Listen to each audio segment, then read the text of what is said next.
Do you love all things spooky, a little haunted, and full of mystical intrigue?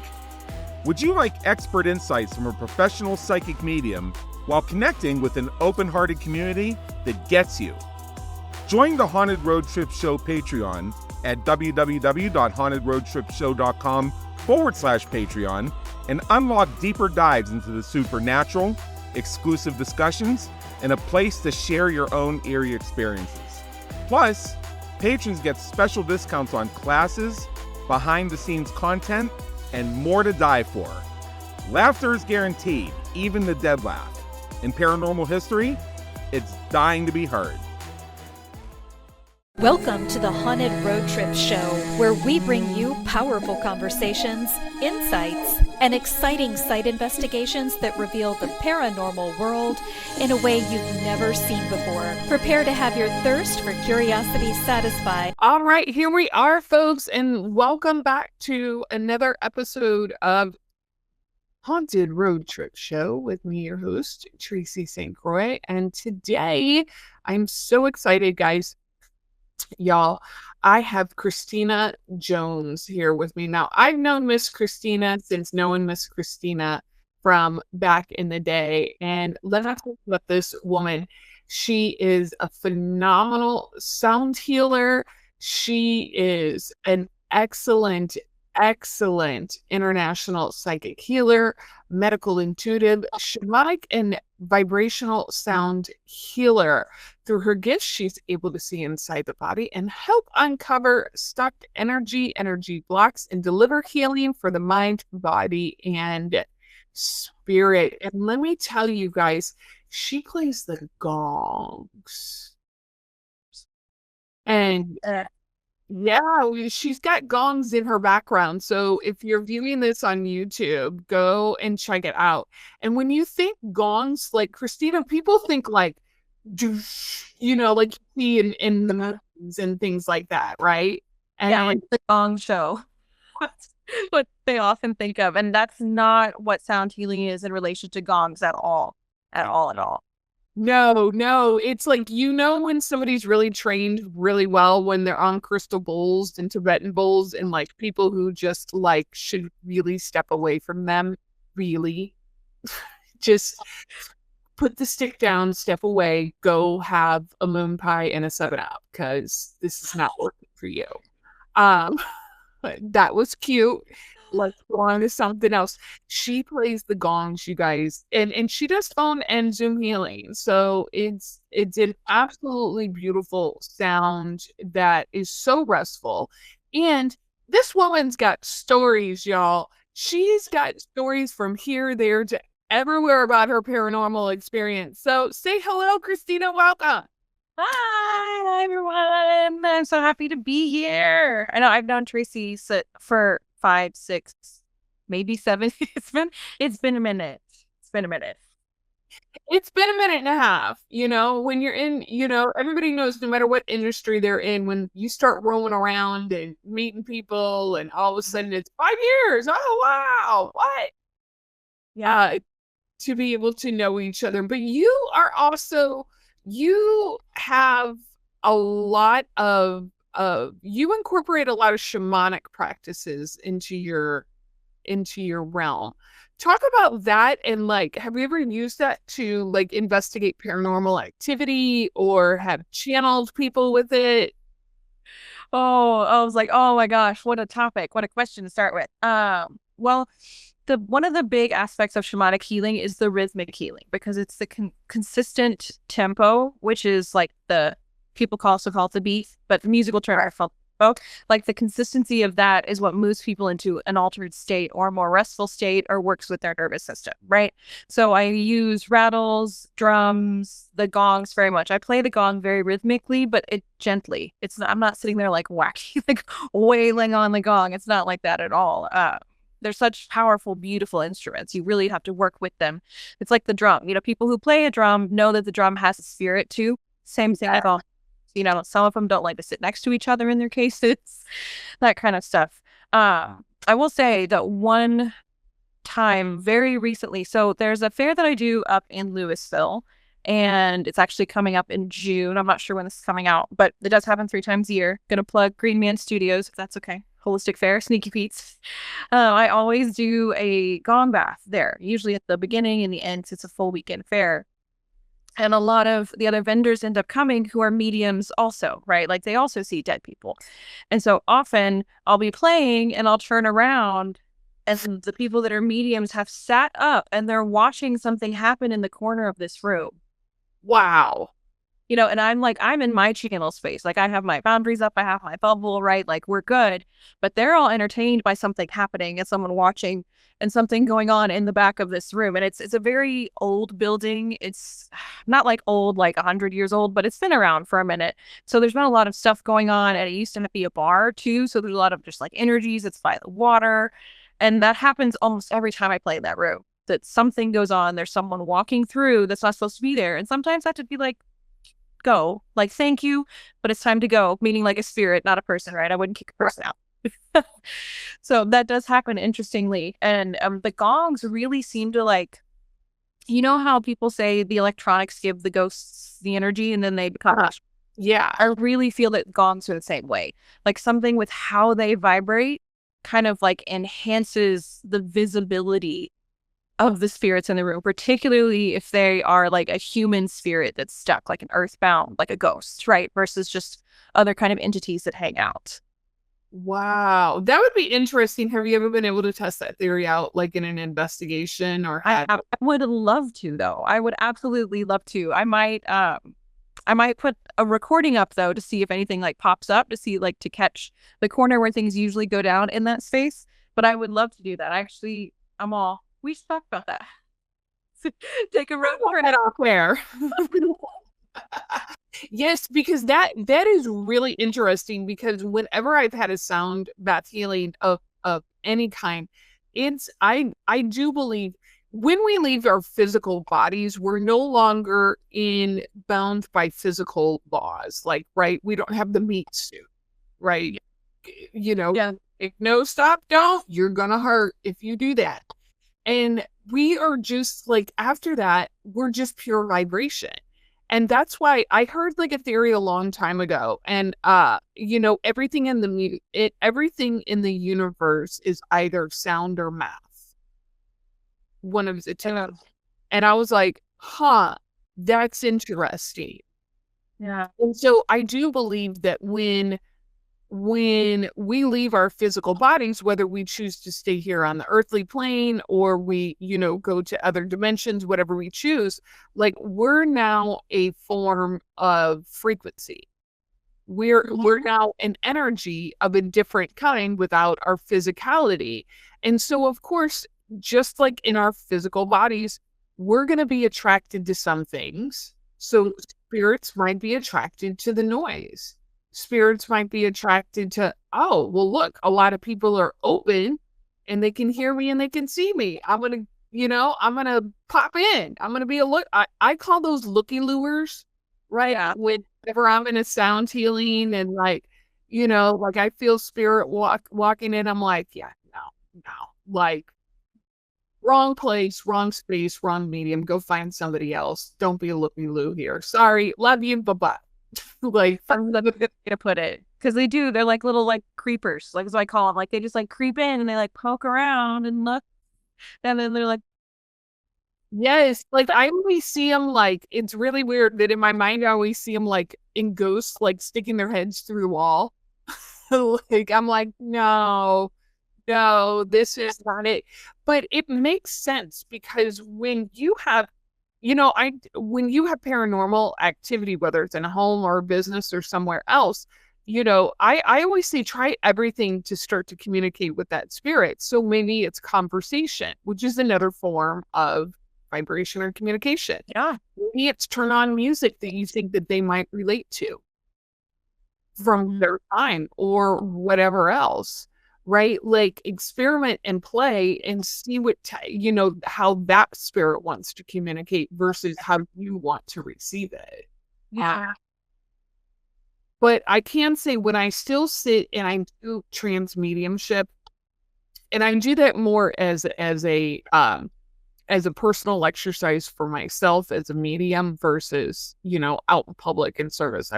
That doesn't attract me at all. But I oftentimes do it listening to certain frequencies, binaural beats or whatnot, because it does put me in that hypnotic state. It also lowers my ego's defenses. Yeah. And basically that's what it is. It lowers your ego's defenses. It lullabies the ego, and it allows spirit to have a lot more room to communicate with you.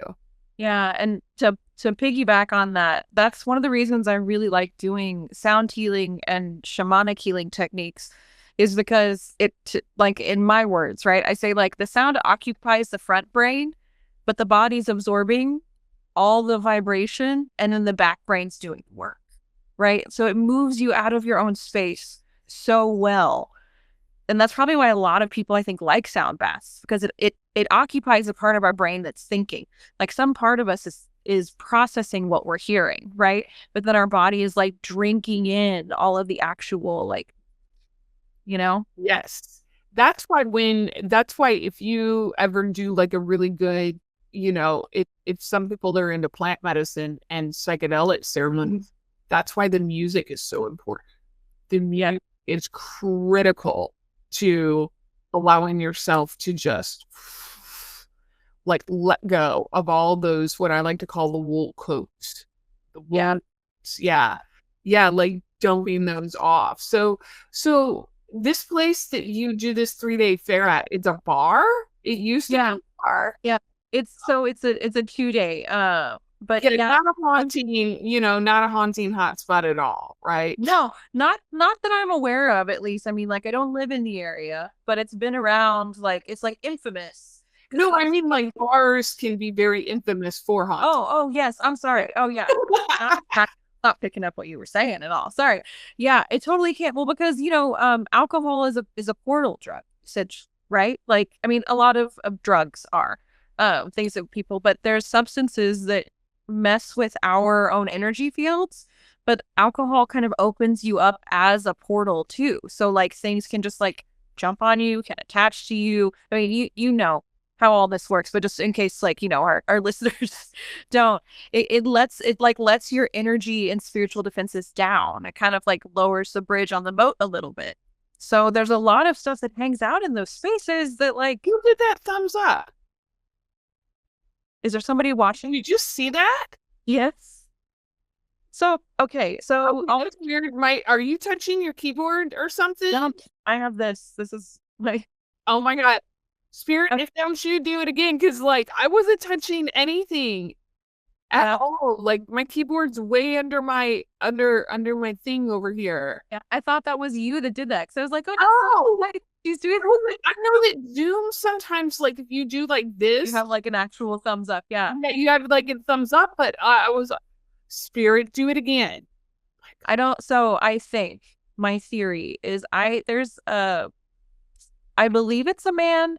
Not entirely sure, but it has a very masculine energy as it roams, and it roams this little area in my house. And then there's a guest room on the other side that's kind of like the migraine cave, or like the sensory deprivation cave. So it's like the darkest room in the house, the coldest room in the house. And I'll like hear him and like sense it. I think that my husband's walking in, but it's not him. But there's obviously someone there. And then when I have friends that stay in that room, they're like, oh yeah, I saw a man. And I'm like, yeah, I haven't talked to him. He doesn't bug me much. So I leave him alone. So that may have been who did that. Oh, wow. All right. We're going to have to investigate this a little further. Did you have your thumbs up at all when you said that? Oh my gosh, literally. He was like, yep, that's me. No, and he started hanging around more that I noticed when I have a friend, John Ray. I think Tracy might have met him. I know I've talked about him, but the first time that John Ray stayed, he started being a little more. Oh my! He was like, proud. Your thumb is up. Your thumb is up. Oh, is it me doing it? Right. You keep talking like that. So let's see if it happens. Yeah, like that instead of the spirit. Yeah, doing that. with your thumb pointing backwards. So like, what happened? If there's comments, y'all notice, break it down for us. So, yeah, so it could be that, or it could be me accidentally putting a thumbs up. But who knows? The first time your thumb wasn't up. Yeah. And it's also when I was talking about who he was and when my friend John Ray stayed here. So yeah, I do keep talking like this. Yes. That's what I wanted to hear. You keep talking with your thumb up. People are gonna be like, no, that's not what that is. I know on the internet. Not every falling leaf is a sign from spirit, but some of them are. So they're pretty like, they're like on there. So yeah, I think, but I was thinking I probably need to get you to come out to the house sometime, and like we can actually like talk to this person, see what's going on, because they also might not want to be here, like they might want to leave. So but I'm also personally invested in it, so I want someone else to do it with me, because like it's my house, right? Like, so I'm a little biased, and that's why I always like, when I know I'm biased in a situation, bringing in people that I trust to kind of help me move through the process, whatever that personal process is. Like I'm all I'm right on top of that, Rose. I got it for all of my don't tell mom the babysitter's dead fans. Oh wow. Well, that was really cool. Let's hope it was the spirit. Let's see. Now he's all like, you're making fun of me. I'm not showing. We need to do it again, and we need Kristina's hands to be down. Gonna hang down here. I'm holding my if you want some attention, you have a worldwide audience, my sir. Go forth, and you live in a haunted house. Apparently, yeah. No, I mean, I always have, though. I mean, because really everything is haunted, right? Like, sorry, I gesticulate like crazy, so I'm gonna try to keep my hands down just in case. I always have, though, because, and I've known, I mean, this has been the case since I was a child. My backyard backed up to a community cemetery. So what? Yeah. I think it's one of the first conversations we had was like, my house backed up to a cemetery. Mine too. And so I like you. Yeah. In Texas, a community is an unincorporated city. So it's Wetmore Community Cemetery. Like, I don't live there anymore, so I don't mind telling people in case they want to go check it out, because there's a lot of spirits there, and some very old tombstones too. I've always been fascinated by old tombstones.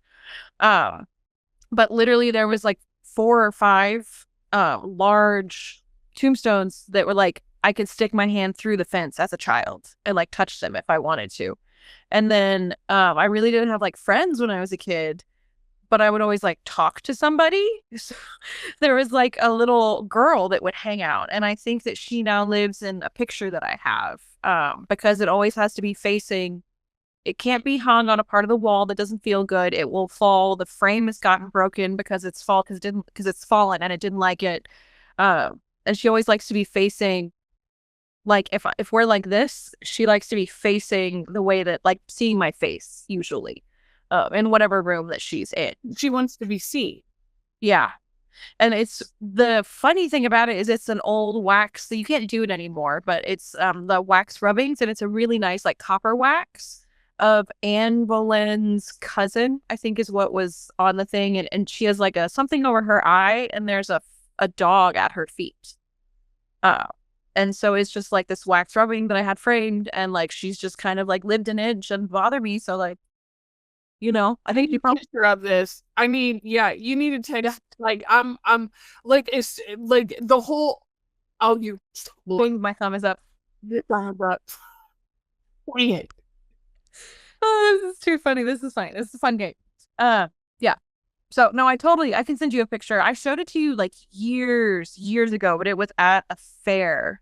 But I'll get a good picture of her cleaned up and send it to you. Yes, I would love to see it and attach it to some of the podcast notes and things. Yeah. Well, yeah. Like, that is all and then you say like, medieval Anne Boleyn, like, Harry, Henry VIII, like, yeah. I'm like, what? You just gave me my jam.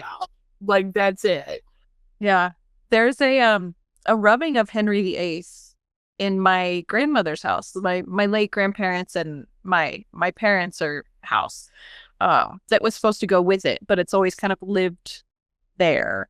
So it's be interesting. There's so many haunted. Objects in your house is what you're saying. Sorry, say that again. Haunted objects in your house. Yeah. Well, I think they all are, though. You know, I think there's spirits in everything. It's just kind of how loud they are, you know, and what kind of spirits in it.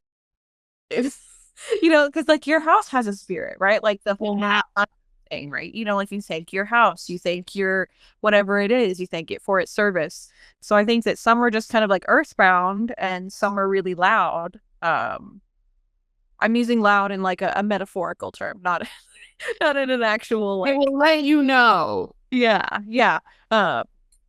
So yeah, I always have. And then when I lived in just south of Amarillo for a little bit. And when I moved into an apartment there, I woke up and I saw this man walking around and I was like, don't let him know you can see him. And I even told my sisters, I was like, don't let them know you can see them because like if you do, they're going to want to talk to you. And I've known that since I was tiny. Like it's just been knowledge that I've had since I can remember that as soon as you let a spirit know that you're aware of it, it's like, oh, hi. Can I tell you? I want to tell you my story. I want to mess with you. I want to blah, blah, blah, whatever it is. Right. Wow. So, you know, I've been like, okay, I see you. Please go away. Or, okay, I see you. We can talk later. Let's pick a date. Let's make an appointment and I'll listen to you. Wow. So did you, going back to what you said before when we were talking about like plant medicine and alcohol and drugs and like, when I was, you know, most people know that I've been clean and sober for 13 years, but for the grace of God. And when I can attest to that, when I was at my worst, you know, that's what we say, when I was at my worst or, you know, hitting the bottom, right? As I was scraping the barrel, right? Of the bottom of things, I can attest to like, it was being open and not knowing how to set clear boundaries with things. And it was a very confusing time. It was very confusing is what it is. And, you know, to me, it was like more of like, there wasn't something outside of me attacking me or haunting me. It was all of my isms within myself. So it was all of my insecurities, my fears, my doubts, my projections, my, you know, stuff. Yeah. That was really getting more amplified in my world that I was seeing. And I believe that like, you know, it's good and it's bad. Like I believe that like plant medicine is very, very helpful because it's done in a ceremonial type of way, and being able to really kind of help people, you know, move through things, whatever those things might be. You could have like a happy, joyous, free, you know, psychedelic trip on medicine and realize that like you can live a happier life or whatever it is. It doesn't always have to be, you know, this hard, arduous path of things. But, you know, I do believe that also, because I was an active alcoholic at that time and I was so open, it did attract more spirits to me because I didn't know that they were spirits. I didn't know that was what I was doing, but they were like, hey, look, she can hear us, if only for a moment. And like, I had no idea how to set boundaries. I was a hot mess express back then. Yeah. And your thoughts, right? They're just vibrations also. And so you end up like attracts like, right? So if you're drinking because you're not in a good place, like, of course you're going to attract things that aren't going to serve you, right? Right. Like, it totally, it tracks. So I just want to say, like, congratulations, and I'm really happy that you have been sober for that long. That's quite a feat. Yes, it has been an interesting journey and an interesting ride, but you know, I wouldn't have it any other way. You know, it was definitely a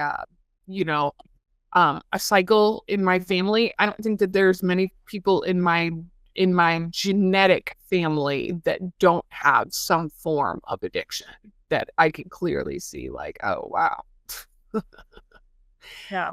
This one's absolutely rampant. And for like us empathics and us intuitives, like if, it's a serious slippery slope. And so you start sliding down that slippery slope and, whatever starts to take a forefront, whether it's, pills and alcohol, drugs, sex, money, whatever it is, woo, everything tends to get amplified, right?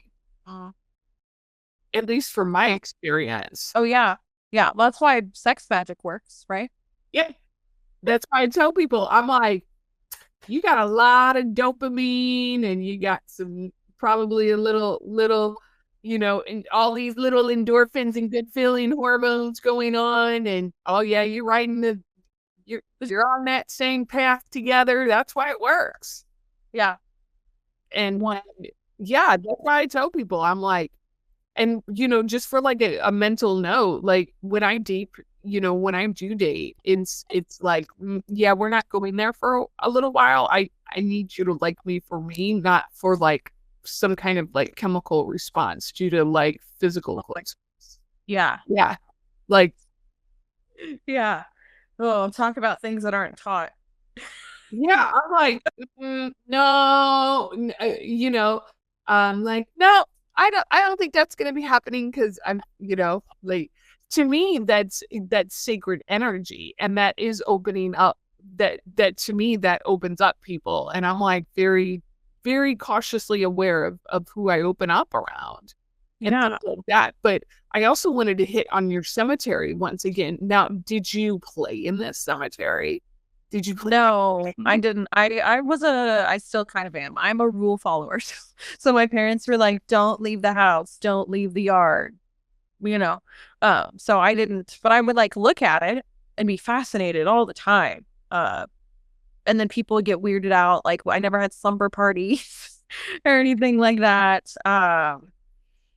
Yeah, but that cemetery, it's so weird. It's still there. I mean, obviously it's still there, but it's still being used. Like when I do happen to go back by that side of town, like sometimes there's like a funeral procession happening, like people putting flowers and stuff there. So it's still a very active in the 3D space.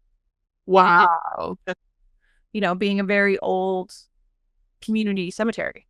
Yes. I've talked about this before on my podcast and other things. We used to play hide and go seek. Like us neighborhood kids, like we were little. Like I was little when we lived. Like we didn't really have a comprehension at that time, right? Yeah. I was always scared to step on the graves though. Like even as like a kid, like without anybody telling me, I would like walk around and then like and stand as far as I thought like the body was, so I wasn't standing on top of it when I was looking at the tombstone. Like I've always been really like weird because I would go travel like the hill country and see graveyards, and I just they're so fascinating too. Like it's such a cool thing, and there's like a whole project like of people taking pictures so you could like historically research some of these communities that have no actual like publication and stuff like that, right? So you find a random one in the middle of like nowhere, Texas, in the red clay, running through like snakes everywhere and stuff, and you see these gravestones that are just 1827, 1796, like these for us, like for the United States, right? Like that is old. And yeah, that's old. It's really cool to see. And I'm sure, I'm sure they're still there, some of them. I'm sure the spirits are hanging out in the middle of nowhere doing what they want to do away from people. Because if you live that far out of town, chances are you didn't want to be around people. You probably will. And I will stop my car for like interesting cemetery. Like if I have the time, I'd be like, like, yeah, let me put in here for a second. Let me check this situation out. And I've always, it's just been a lure and a fascination with me, because even though I'm of the belief, like, I don't think spirits specifically hang out in the cemetery and only in the cemetery, but I do believe some of them, I do believe highly, like when friends, family, or other people are there, they're probably going to pop in. There that do hang out. There might be some transient spirits from around the neighborhood that like to hang out there. Yeah, You never know, but you know that energy is ripe in a cemetery for that frequency to exist. well, yeah, 100. If I could stop at old abandoned Victorian houses as well as cemeteries, like, so if you're ever riding in the car with me and I'm like, it's probably for Yeah, a haunted looking house or a cemetery. I want to get your opinion on something. Okay. More about cemeteries. It's, there's a lot of people practicing witchcraft and witchy things, and there's witch talk and all that stuff now. So there's more people are exposed to a lot of these practices and wanting to do them themselves. And I guess there's a few spells that require cemetery dirt. Mhm. And so people were just going and grabbing dirt from the cemetery. And I wanted to get your opinion on that because I've seen both sides of like, well, they're not 3D, it doesn't matter, it's dirt. And some people are like, if you don't ask permission, there's going to be a problem. Okay, so that's a good topic to bring up because there has been a cemetery near me that with me and I can't talk about the project right now because it hasn't been released or anything like that, but something coming in the future. And we were at a specific cemetery where I live that is very, very old that only a few people know about. But why this cemetery is so unique is because it has it is largely recently freed people and African Americans from in the mid to the late 1800s are in there. And when you go to the gate, when you go up to the gate, there's clearly an altar there, and there's clearly altar offerings, I would say, hanging from the gate. Yeah. And you can see that people have put down whatever it is, coins, ribbons, whatever it is, and you can clearly see that they've gone in and taken dirt and left. And yeah, and it's in my opinion is if you are honoring something and you're saying thank you, then like go forth with it. It's to me, like, regardless of like what culture it is, to me, like, if I'm wanting to take something or use something to get something for me, right? Or to get something for my client or whatever it is, I'm taking something from somewhere, right? Yeah. There should be some type of gratitude or thanks, whether that's an object, whether it's a prayer, whether it's whatever. Yeah, to me, I'm like, even if it's just like a thank you so much, that's just the way that I perceive things. If somebody else isn't doing it, well, that, okay. All right. That's incredible. That is incredible that there's that cemetery there. Like I might have to swing by and see it. An absolutely peaceful, amazing place. And I've even had a picnic there. Yeah. I will say that. That's so cool. That is so neat. Texas is just, there's so much, right? I don't know. Do people know you're in Texas? Yeah. I mean, most people know that, yeah, I'm in the Austin, Texas area. Yeah. Yeah. There's just so much. There's so much that we just don't know because like it wasn't passed on. It wasn't shared. People moved away. People passed away. Like there's just so much that we're finding. That's just absolutely incredible. Like the cemetery, right? Oh yeah. This summer, and I was even thinking today, I was like, if I have some time, I might pop over there and just take some photos because I'm just a big paranormal nerd like that somehow. Yeah. I used to have a bunch of pictures. I had like the disposable cameras. I would take pictures of tombstones with the disposable cameras. If I have those, if there's like orbs. I would go back and look at them because, like, honestly, you never know. And honestly, when I go back to my hometown for visits, like, depending on the weather that's there, I try to go into, first off, I try to go to the cemetery I used to play hide and go seek in. And then I try to hit up, like, other cemeteries because I'm just creepy like that. Like, yeah. And you, Oh my it's so funny because my friends and my family that live there, they're like all right with my woo woo. Like they're like, yeah, that's what she does. She does it. She's cool at it. She knows what she's doing. But it's like, hey, y'all want to go? Like, I need to go to this cemetery and I need to like walk in this abandoned mausoleum and like check out this thing. I'll be in the car. we'll wait here. You have fun.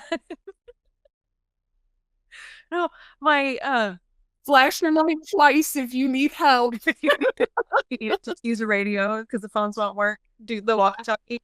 I was gonna say, my husband told me about this cemetery. So he grew up in rural Pennsylvania. Speaking of visiting cemeteries, because I've always wanted to go. There's like Bell Rock State Park out near there. And then there's this cemetery that he said always has a mist over it, no matter what the weather is. It's always foggy. Like you hear noises if you go too close, like nobody goes in there anymore. Like it's just kind of like property that's been abandoned, but no one touches it. It's kind of like the fairy situation in Iceland. Like, you don't mess with the fairies. Like you don't with this particular cemetery in Pennsylvania. And so I really want to go back and be like, why? Who's there? What is it? So I'm already like, where's the place at? No, if I get the location, I'll totally share it with you. And if I can get up there, because I have a friend in upstate New York, so I can probably get through. She won't go with me. She won't go with me, but I can probably get through there or something. And find this place because this is like north of the Mason-Dixon line, right? So like there could be, and it's also a heavily like early colonized area of the United States, right? Oh, so it's gonna be a lot of mixed. Yeah, so it could be like 1500s, it could be 1600s, it could be Civil War things, it could be like post-slavery, it could there's so much. It could be Industrial Revolution because it was huge in the North. Like there's so much there, and so I want to go be like, well, like who is it? What is it? Did like some voodoo people come up here and like hang out to escape the South or something? Like why is it so like right? So I am definitely interested. And if the name of it, I'll bug him. I'll try to send it to you so you have it, because I would love for you to investigate it, or if you get there or have friends or something, like people that are really into that kind of mediumship. I think it'd be an amazing way to tell those stories or kind of check out the place. Oh no, I am yeah. I absolutely love that type of, obviously paranormal investigation. Since I was a kid, I think a lot of people who are listening to this podcast, since you were a child, you might have had some kind of curiosity about the occult or, whatever it is. And that it was just this pull, right?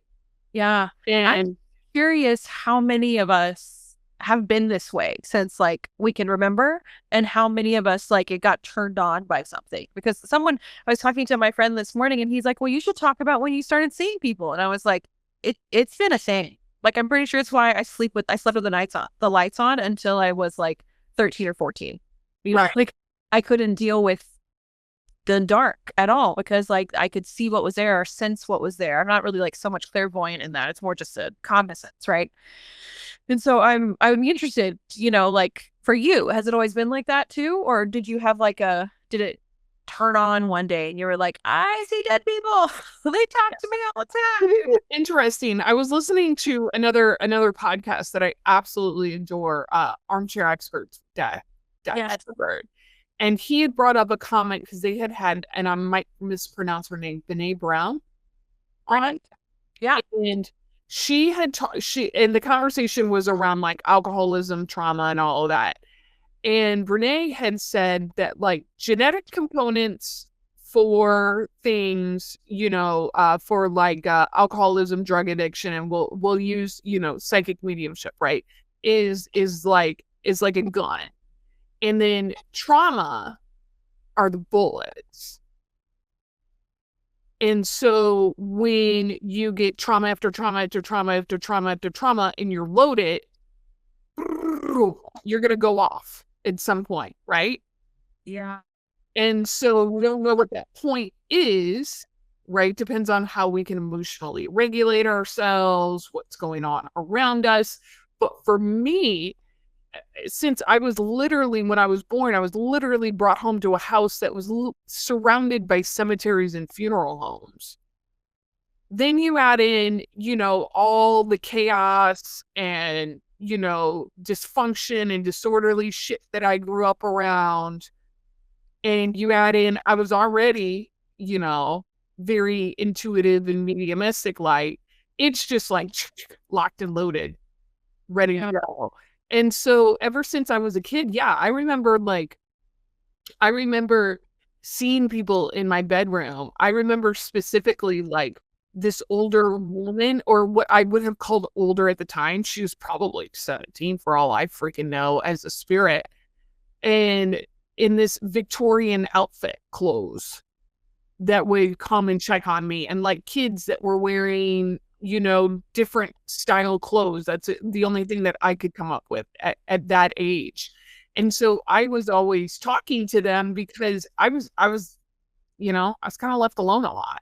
Yeah. And so like I had no problem, and it just kind of, it followed me, that it dissipated as school, years came on. It was still underlying, what I call, like, it was there, but it wasn't fully to the surface. And then, after, when I started to get into recovery, that's when it was like 180, boom, here you go. Yeah. So control of your personal energy too. yes.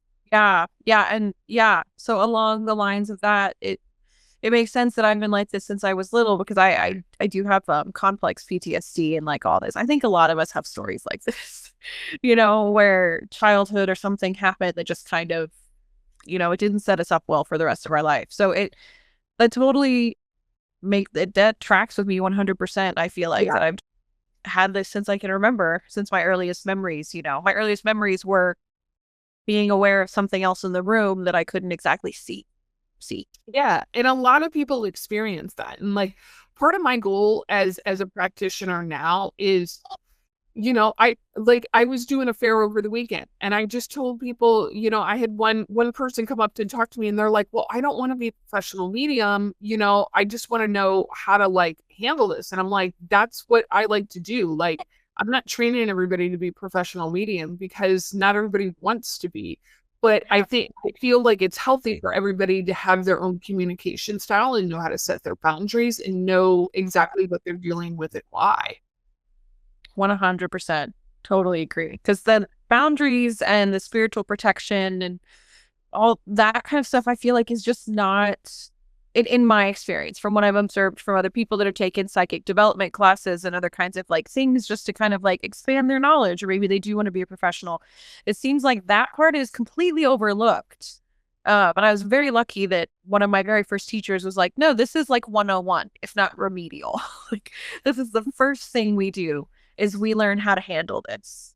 And that was such a pivotal tool. It's such a pivotal like skill set for me to have in my own personal stuff, because otherwise I just felt like I was hearing, and there's things always wanting to talk to me, right? And now I can be like I was telling you, like, we'll make an appointment, we'll deal with it, and they listen to you. That's the thing. It's like our free will, our autonomy is something that has to be respected very much by the spirit world. So we're lucky in that they listen to us when we need it, right? Oh yeah, no, we're very, very lucky. And I tell my students all the time, like, you got to set a boundary, and you got to reset it. You got to reset it. You got to reset it. You got to keep it. Like, so it becomes like, like a like ingrained super highway neural pathway in your brain. Like, and it takes time. So I always tell people, sometimes quickly, sometimes slowly, but it'll always, work out if you start practicing. Any other skill, you just have to practice it until it becomes like bam. It does. And it's interesting. So you want to play a game? I love games. Okay. So I like to play this game. It's called, Are We Gonna Book a Night at This Place? Or are we gonna book it the hell out of there, girl? So it's like, are we gonna book it or are we gonna book it, girl? Are we gonna book it or are we gonna book it, girl? Okay. I generally don't stay in haunted places, so we'll see. We'll see. It's okay. We don't have to. We can be total voyeurs with this. So, as everybody knows, I go to my favorite Instagram account. Whoops! I have to actually. Let's do this. Yes. Let's do this. You're gonna share the screen. Oh, Chrome, you need to respond. Okay, here we go. So, I like to go to my favorite Instagram page called Cheap Old Houses. Yes. Oh my gosh.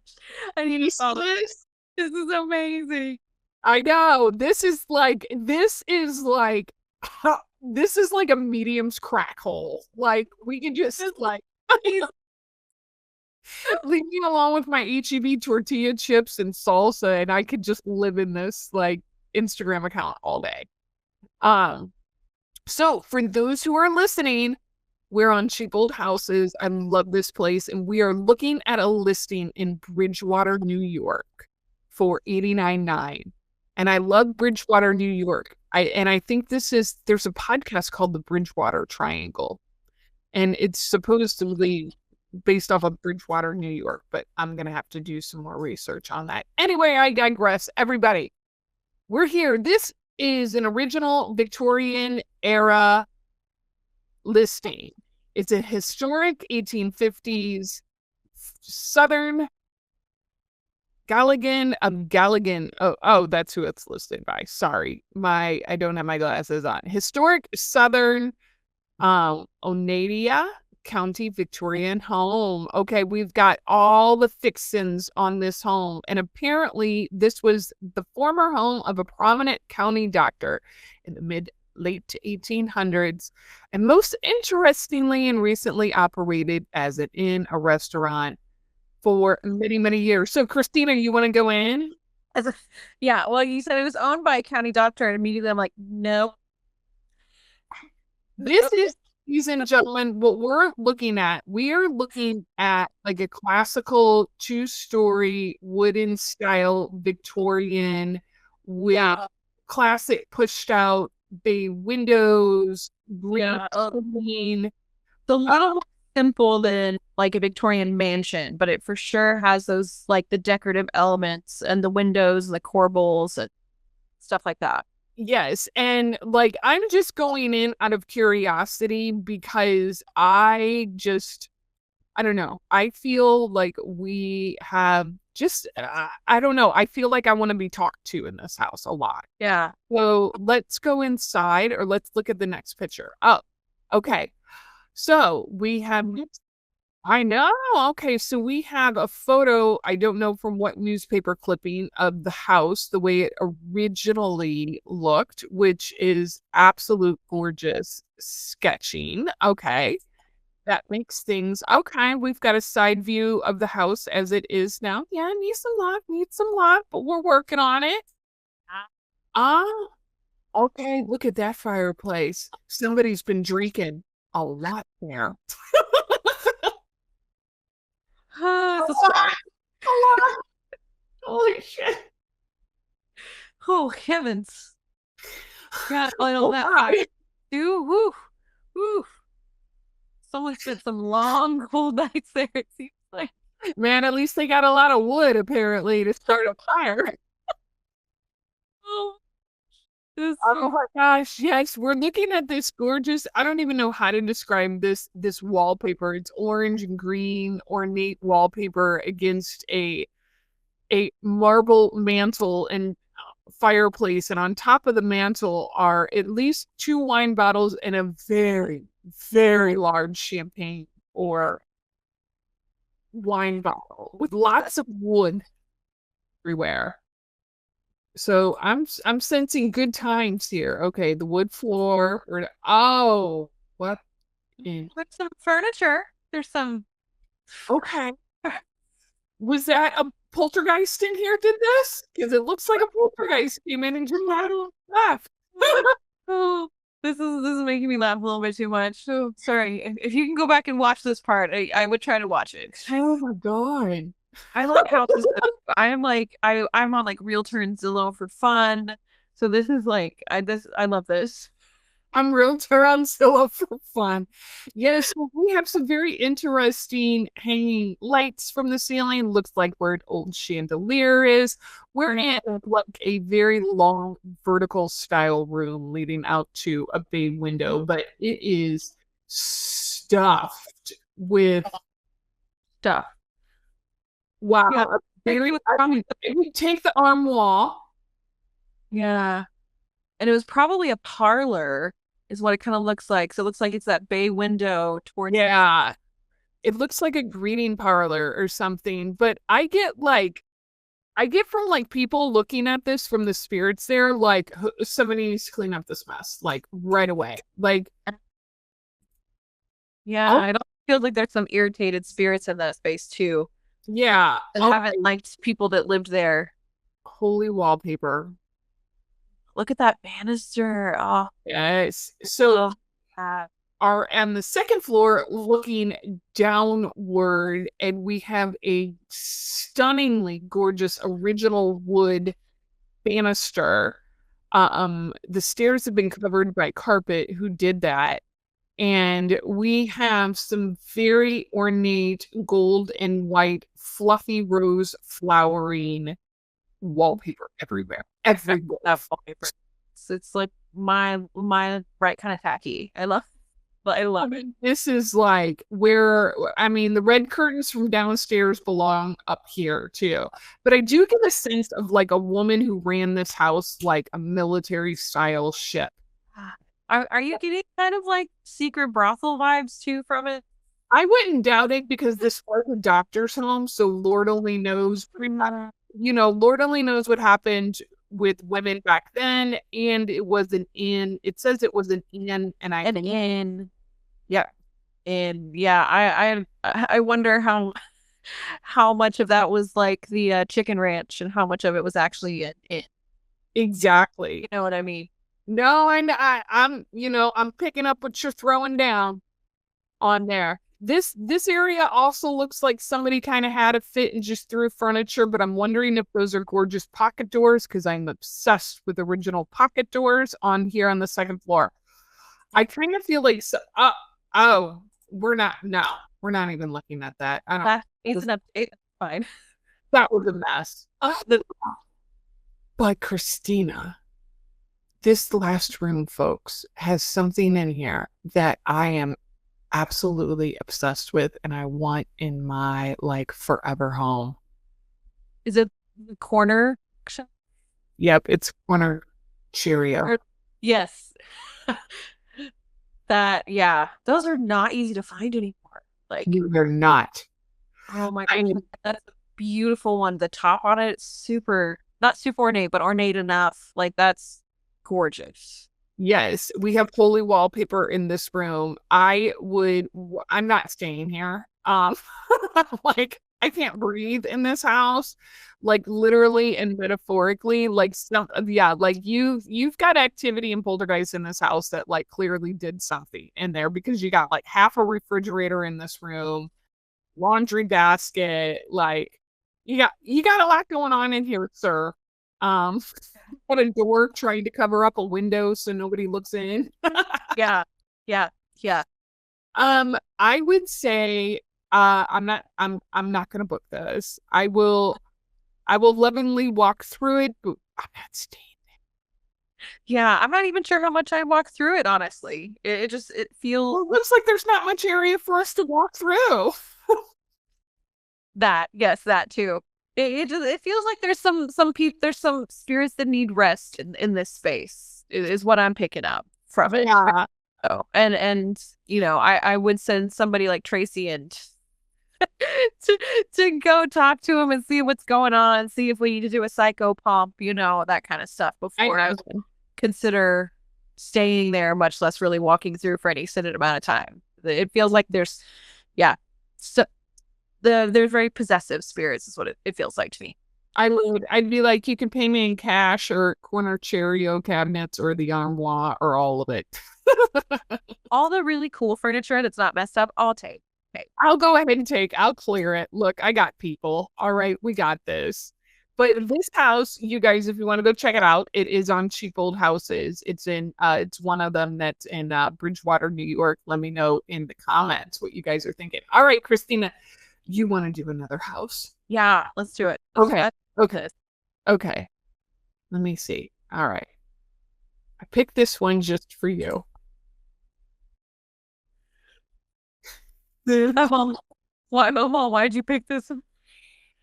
I just thought this will be nice and spooky, and we'll just enjoy going in this house. Yeah, it's kind of like a cottage style front, with this little columns and stuff.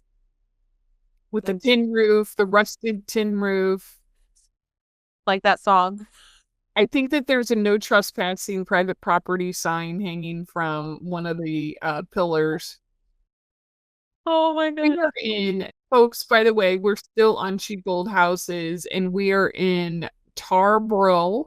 It looks like Tarboro. I can't even say that. North Carolina. I bet it's Tarboro. That's how they say it. I'm Tarboro. I mean, yeah, my Valley Girl voice would kick in way too much saying that. They don't really have a whole lot of information on this.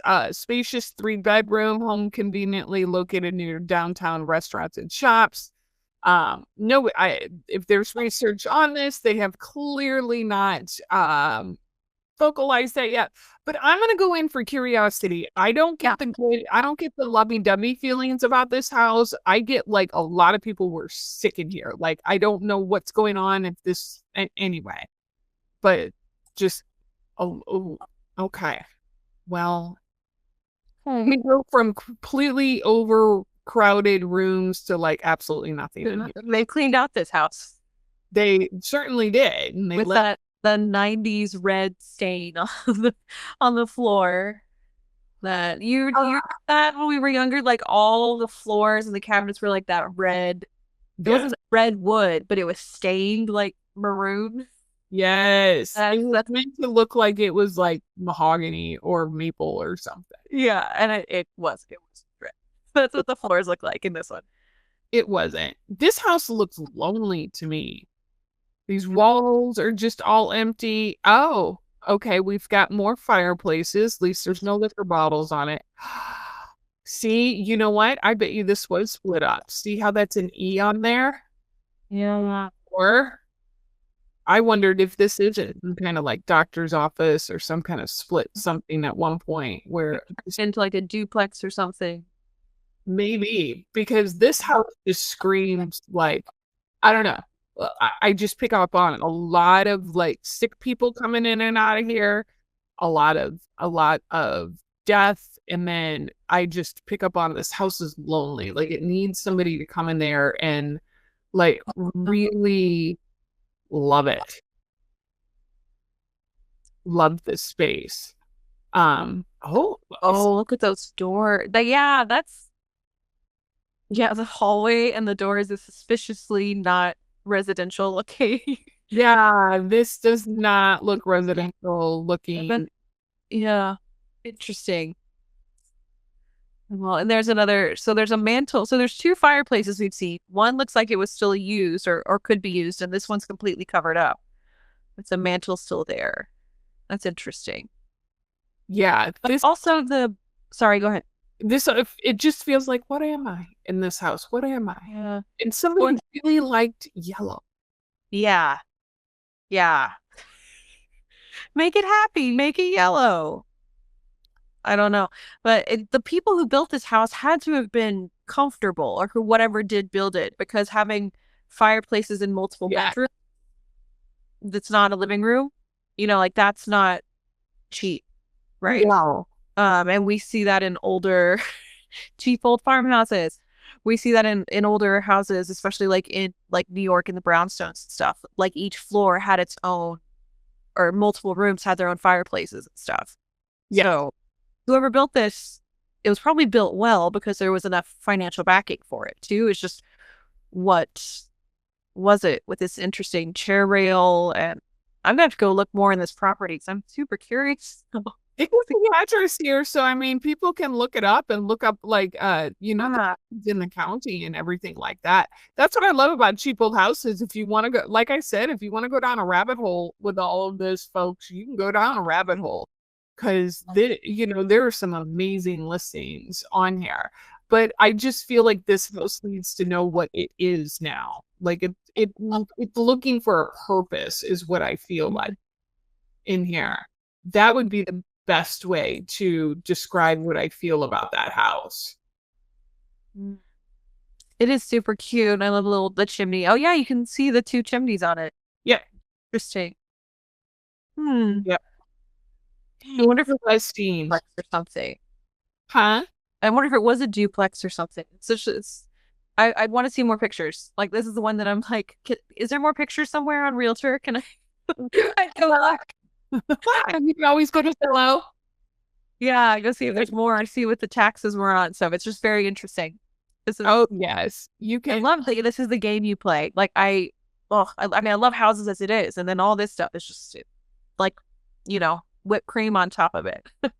Oh yeah, it definitely is. And everybody, you know, go check it out as you want to on there. Let me stop sharing this for a moment and we go back to here on here.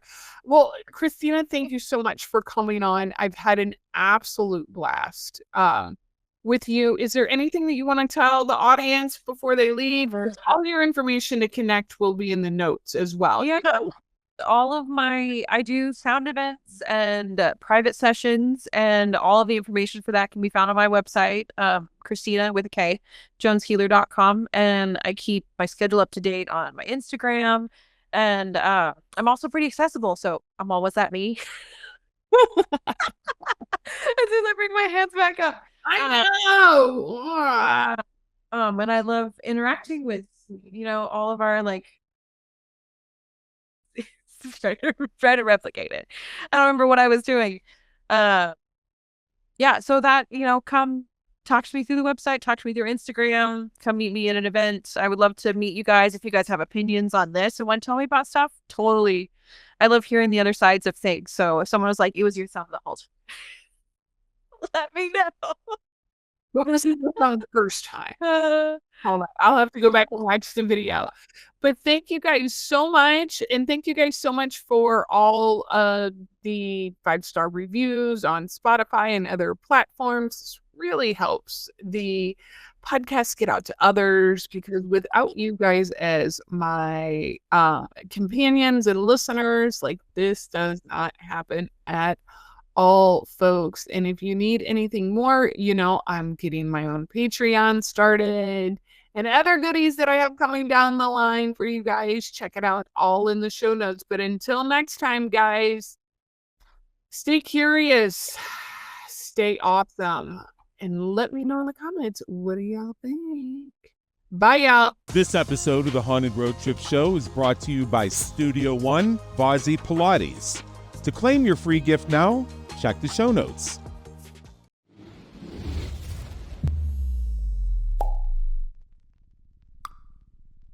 Remember to visit our website at hauntedroadtripsshow.com and enjoy even more great episodes like this one.